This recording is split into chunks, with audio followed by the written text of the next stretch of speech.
You know how as Nigeria, we sit down and admire countries who are doing well, countries who have prospered evidently, countries who are far ahead, countries that look like heaven on earth, countries who have successfully installed working institutions, countries where corruption is almost not existing, country where we wish to belong to. And yet, through our actions, we act like we do not wish the same for ourselves in Nigeria here. And let me tell you this, prosperity of nations is not by accident. It is a reflection of leadership. The kind of leaders a nation elects determines whether it rises or whether it falls. When citizens choose leaders of vision, integrity, and competence, nations thrive.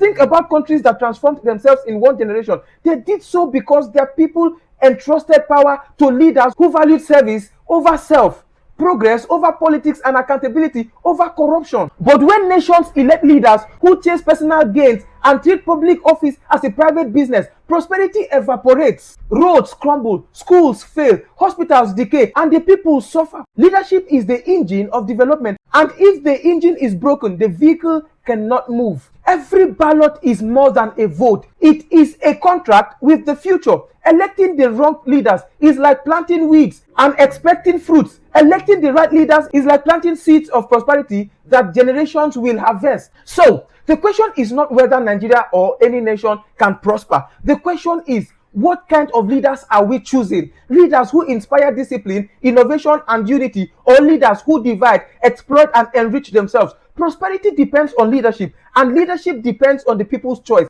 If we want nations that flourish, we must demand leaders of integrity. If we want economies that grow, we must elect leaders of vision. If we want society that endure, we must choose leaders who serve. Because at the end, the destiny of a nation is written not by chance, but by the character of those who we place in power. Now we know that choosing the right leaders is what our nation needs. It is not that we are cursed, because I keep hearing people say that we are cursed, or whether one spiritual or religious leader is in support of a candidate or not. We as citizens know what is best for us. Let us come out en masse and ensure that we begin to install people who will not be rubbing the legs of their mistresses in a private jet and rubbing it at our faces, using our taxes contributed by you and I to live this lavish lifestyle, while you and I continue to gnash our teeth in poverty and struggle to make ends meet. I hope this meets you well, because now this be the problem. See you on the next video, and make sure you do it right come the next election.